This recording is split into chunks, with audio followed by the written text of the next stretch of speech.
নাজমুল ফাহিম স্যারকে পেয়েছি, নিশ্চয়ই অনেক বিষয় নিয়ে আলোচনা করব। লম্বা সময় ধরে বিসিবিতে আছেন, বাংলাদেশের ক্রিকেটের সাম্প্রতিক সময়ের সাফল্য, অতীত, বর্তমান, সামনে কী পরিকল্পনা আছে সব কিছু নিয়ে আলোচনা করব। স্যার, শুরুটা করতে চাই, দারুণ দুটো সিরিজ আমরা কাটিয়েছি। শ্রীলঙ্কার বিপক্ষে আমরা টি-20 সিরিজ জিতলাম, পাকিস্তানের বিপক্ষে series, back to back series.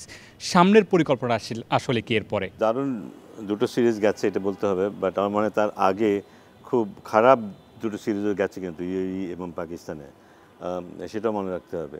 না, এটা ইটস এ গুড ফিলিং যে আমরা খারাপ অবস্থা থেকে ঘুরে দাঁড়িয়েছি এবং ছেলেরা চেষ্টা করছে একটা পজিটিভ রেজাল্ট নিয়ে আসতে এবং সেটা তারা আনতে পেরেছে।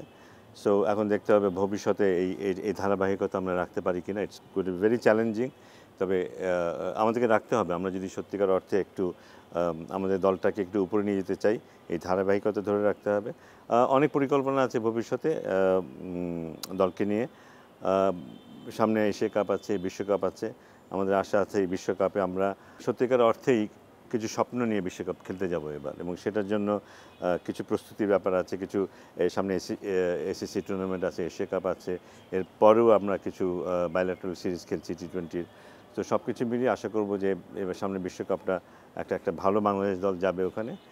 এখন দেখা যাক, সময় বলবে আমরা কেমন করব। একটা দূরত্ব কমেছে আমাদের, সেই জায়গায় বাংলাদেশও নিশ্চয়ই চাইবে এশিয়া কাপের মতো বড় মঞ্চে সর্বোচ্চ প্রস্তুতিটা নিয়ে যেতে। সেই প্রস্তুতির আগে আমাদের এইখান দিয়ে আপাতত খেলা নেই। এই সময়টা, এই ফাঁকা সময়টাতে আমরা আলাদাভাবে কীভাবে কাজ করছি বা দলকে গোছানোর কোনো পরিকল্পনা আছে কিনা আলাদা করে? আমরা কিন্তু খুব খেলার মধ্যেই ছিলাম রিসেন্টলি। আমার মনে হয় এক ধরনের ক্লান্তিও এসে পড়েছে আমাদের খেলোয়াড়দের উপরে, যারা দল পরিচালনা করছে তাদের উপরে। তো আমরা একটা সুযোগ পেয়েছি, এর মধ্যে একটা রিকভারির জন্য আমরা ওদেরকে সময় দিয়েছি। এখন সবাই ছুটিতে আছে, সবাই বিশ্রামে আছে, পরিবারের সাথে সময় কাটাবে। তারপরে একটা সময়, একটা চাঙ্ক আমরা ব্যবহার করব ওদের আবার ক্যাম্প করার জন্য, যেখানে ওদের স্কিল নিয়ে কাজ করা হবে, ওদের ফিল্ডিং নিয়ে কাজ করা হবে। এখানে আমরা আশা করছি যে একজন পাওয়ার হিটিং কোচকে আমরা সংযুক্ত করব, একজন মনোবিদ এখানে যুক্ত হবেন। সো এইসবের মধ্যে দিয়ে আমরা অন্য মাত্রায় আমাদের প্রিপারেশনটাকে নিয়ে যেতে চাই। ইচ্ছে আছে এসএসসি এশিয়া কাপের আগে আমরা যদি পারি কোনো দেশ সেখানে নিয়ে আসা, যদিও এখন প্রায় সব দেশই তাদের নিজস্ব কার্যক্রমে ব্যস্ত আছে। এটা সহজ নাও হতে পারে কোনো দেশকে আমন্ত্রণ জানানো এই সময়টায়। সেটা যদি সম্ভব না হয় তাহলে আমরা ইন্টারনালি কম্পিটিটিভ কিছু ম্যাচের আয়োজন করার চেষ্টা করব। তবে আমার মনে হয় এই যে ক্যাম্পটা আমরা এখন করব এই সময়ে, সেটা খুব কার্যকর একটা ক্যাম্প হতে পারে। আমরা যে টি-20 স্কোয়াডটা দেখেছি 16 জন, প্রায় মোটামুটি তাদেরকে নিয়ে আপনারা কাজ করছেন। এর বাইরেও কয়েকজন ক্রিকেটারকে নিয়ে আসলে কথা হয়। আমি একটু যদি স্পেসিফিকলি নাম ধরে বলি, নূর হাসান সোহান বা অঙ্কনদের নিয়ে কথা বলা হয়, সৌম্য সরকার আছেন, তাদেরকে নিয়ে আসলে আলাদা কোনো পরিকল্পনা আছে কিনা আপনাদের? আলাদা না, আমার মনে হয় ওরা এই কোর গ্রুপের ভেতরেই আছে। অঙ্কনও আছে, আমার মনে হয় ওরা এই কোর গ্রুপের ভেতরে আছে। বাট আমরা যেটা রিসেন্টলি দেখেছি, এই যে গ্লোবাল টি-20 টুর্নামেন্ট খেলতে গেছে যে বসুন্ধরা, যে দলটা রংপুর রাইডার্স গেছে, সেখানে ওদেরকে যে যাওয়ার অনুমতি দেওয়া হয়েছে, সেটাও কিন্তু ওই কারণেই যে জাতীয় দলে যদি এই মুহূর্তে ওরা খেলতে নাও পারে, ওই টুর্নামেন্টে খেলার মধ্যে দিয়ে ওরা খেলার মধ্যে থাকবে, ভালো একটা টুর্নামেন্টে অংশগ্রহণের মধ্যে দিয়ে ওরা আর কিছু অভিজ্ঞতা অর্জন করবে, এবং ওরা ওখানে কেমন পারফর্ম করছে সেটাও কিন্তু আমাদের সিলেক্টররা চোখে রাখছে। সো আমার মনে হয় যে যারা এই মুহূর্তে একেবারে মূল দলের সাথে নেই, তারা যে নেই তা কিন্তু নয়, তারা এই কোর গ্রুপের মধ্যে আছে, এবং আমি নিশ্চিত যে হয়তো তাদেরকেও এই যখন ক্যাম্পটা হবে তাদের অনেকেই আমরা হয়তো এই ক্যাম্পে দেখতে পাবো। নিশ্চয়ই আগের থেকে কিছুটা হলেও পরিবেশ ভালো হয়েছে, আমরা যতটুকু জানি বা খোঁজ পাচ্ছি। ড্রেসিং রুমের পরিবেশ হয়তো আগের থেকে অনেকটা কমেছে। 3 ফর্মেটে আমরা 3 জন অধিনায়ক বাংলাদেশ দলের এখন আছে।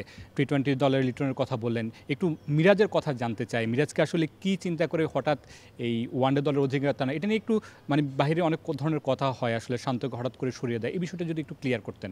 মিরাজকে ঘিরেই কিন্তু একসময় আমরা স্বপ্ন দেখেছিলাম যে মিরাজ ভবিষ্যতে জাতীয় দলের অধিনায়ক হবে, বাট কোনো একটা সময় এসে এখান থেকে হয়তো ডেভিয়েট করেছে যারা সিদ্ধান্ত নিয়েছিলেন তখন। কারণ মিরাজের মধ্যে সেই জিনিসটা ছিল বলেই দীর্ঘ সময় বয়সভিত্তিক দলেও অধিনায়কত্ব করেছে, এবং তারপরেও অধিনায়কত্বের কাছে চালিয়ে গেছে। সো সেটা একটা বড় দিক যে ওকে অধিনায়ক করার ব্যাপারে। এবং এখন এত খেলা হচ্ছে, সেটা টেস্টও কিন্তু আমাদের এই সাইকেলে 12টা খেলা আছে, 12টা টেস্ট ম্যাচ আছে। 12টা টেস্ট ম্যাচ মানে প্রায় 5-12-60 দিনের ক্রিকেট কিন্তু ওটা। প্রচুর টি-20 আছে, ওডিআই ম্যাচ আছে। সো ওই দিক থেকেই কিছুটা রিলিভ, কিছুটা নির্ভর রাখার একটা চেষ্টা এখানে, এবং যোগ্যতার ব্যাপার দুটো মিলেই মিরাজকে ওডিআইয়ের ক্যাপ্টেন হিসেবে নির্ধারণ করা হয়েছে। শান্তকে কিন্তু মানে ওর ক্যাপ্টেনশিপ থেকে সরিয়ে দেওয়া হয়নি। শান্ত যে মুহূর্তে আমরা মিরাজকে ক্যাপ্টেন হিসেবে ডিক্লেয়ার করেছি তখন আমাদের কোনো ওডিআই ক্যাপ্টেন ছিল না, কিন্তু শান্ত ক্যাপ্টেন ছিল চ্যাম্পিয়ন্স ট্রফিতে, ওই একটা টুর্নামেন্টের জন্য ওকে ক্যাপ্টেন্সি দেওয়া হয়েছিল। এবং তারপরে আমরা ঘোষণা করেছিলাম এরপর থেকে যখন আমরা ক্যাপ্টেন্সি দেব লম্বা সময়ের জন্য দেব, সেটা শান্তও হতে পারতো, বাট বোর্ড সিদ্ধান্ত নিয়েছিল যে মিরাজ ওডিআই ক্যাপ্টেন হবে। সো যে এটা বোধহয় একটা কনফিউশন তৈরি হয়েছে বা করা হয়েছে যে শান্তকে ক্যাপ্টেন্সি থেকে সরিয়ে দেওয়া হয়েছে, ব্যাপারটা তো নয়, কিন্তু তখন আমাদের কোনো ক্যাপ্টেন ছিল না। কিন্তু যেহেতু শান্ত ক্যাপ্টেন ছিল আগে, সেই কারণেই শান্তকে জানানো হয়েছিল যে এই সিদ্ধান্তটা হয়েছে, এরপরে মিরাজকে বোর্ড ক্যাপ্টেন হিসেবে দেখতে চাচ্ছে, সেটা শান্তকে কমিউনিকেট করা হয়েছে সে কারণেই। সো ওই যে এটা বোধহয় একটা ভুল ধারণা যে শান্তকে সরিয়ে দেওয়া হয়েছে। শান্ত ডেফিনেটলি ক্যাপেবল, কোনো সন্দেহ নেই। আমি ব্যক্তিগতভাবে মনে করি দুর্দান্ত ক্যাপ্টেন, দুর্দান্ত খেলোয়াড়, এবং আশা করব ভবিষ্যতে কোনো একদিন হয়তো ও আবারও আমাদের জাতীয় দলের অধিনায়কত্বের দায়িত্ব পালন করবে। নতুন দায়িত্বে আসার আগে অনেকবার আপনার সাথে কথা বলেছি যে উইকেটের ভালো করার কোনো বিকল্প নেই, সেই জায়গায় মিরপুরের উইকেটটাকে কোনোভাবে অ্যাভয়েড করা যেত কিনা, আমাদের চট্টগ্রাম সিলেটে ভালো উইকেট আছে, সেই পরিকল্পনা কি আসলে আপনাদের ছিল কিনা? না, এই সিরিজটা খুব দ্রুত শেষ করে ফেলার একটা শর্ত ছিল অ্যাকচুয়ালি। আমাদের প্রাক্তন প্রেসিডেন্ট যখন এই সিরিজটা আয়োজনের ব্যাপারে আলাপ করেছিল, এইটা একটা শর্ত ছিল যে খুব দ্রুত এটা শেষ করতে হবে।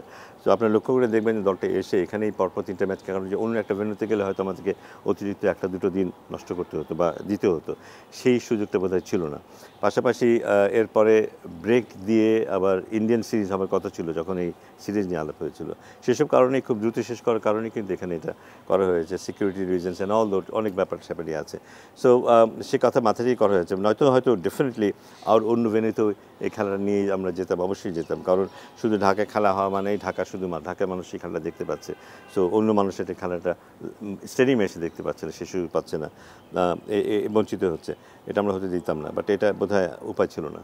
স্যার 2024 5 আগস্ট পরবর্তী সময়ে আপনি বিসিবিতে আবার নতুন করে এসেছেন, দায়িত্ব পেয়েছেন। এই 1 বছরে আসলে যদি আমি বলি যে একটু মূল্যায়ন করা নিজের কাজটাকে, আপনি যা করতে চেয়েছেন সেই জায়গায় আসলে কতটুকু এগোতে পেরেছেন, আর কি কাজ আসলে এখনও বাকি রয়ে গেছে আপনার মনে হয়?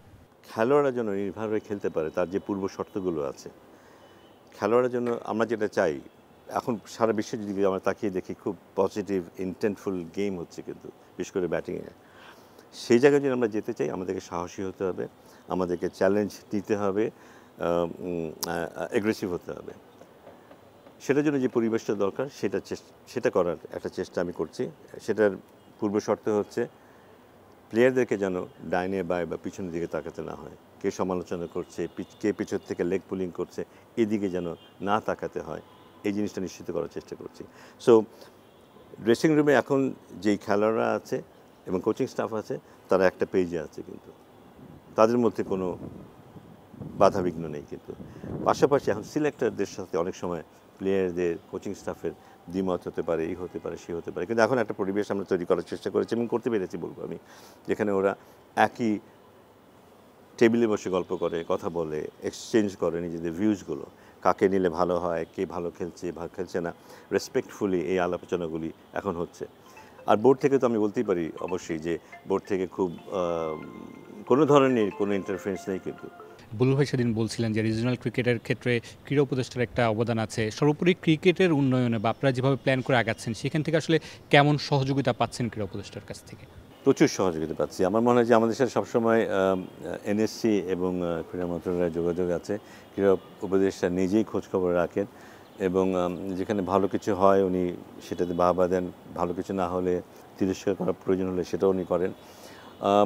আমরা বড় বড় কিছু প্ল্যান প্রোগ্রাম করেছি, যেমন কিছু স্টেডিয়ামকে আবার কার্যকর করার ব্যাপারে ইনভেস্টমেন্টের ব্যাপার আছে, সেখানে উনি সহায়তা করার ব্যাপারে প্রতিশ্রুতি দিয়েছেন। চিটাগংয়ে কক্সবাজারে যেই একাডেমি করার কথা ছিল আমাদের, একটা বড় একটা ইনভেস্টমেন্ট সেখানে, সেটার ব্যাপারে উনি খুব আগ্রহ দেখিয়েছেন। সো আশা করছি যে আমরা সরকারের কাছ থেকে এইসব সাহায্য পাবো। তবে সবচেয়ে বড় যেটা সাহায্য সেটা হচ্ছে যে উনি ক্রিকেট অনুসরণ করেন, আমরা কী করছি সেগুলি উনি লক্ষ্য করেন এবং ওনার দিক থেকে যে গাইডেন্সের প্রয়োজন সেটা উনি সবসময় দিয়ে আসছেন এবং এই ব্যাপারটা আমরা খুব কমফোর্টেবল ফিল করি যে সরকার এভাবে সরাসরি আমাদের কার্যক্রম অবজার্ভ করে বা আমাদেরকে গাইড করে, এটা আমাদের জন্য ডেফিনেটলি খুবই এনকারেজিং এবং মোটিভেটিং। সো আমাদেরও চেষ্টা আছে আমরা কিভাবে ভালো কাজ করে সেটা প্রতিদান দেব। আলটিমেটলি কিন্তু আমরা ভালো কাজ করলে হয়তো আমাদের জাতীয় দল ভালো করবে এবং সেটাই দেশকেও সম্মানিত করবে, আমরা সেটাই মনে করি, সেই চেষ্টা আমরা করছি।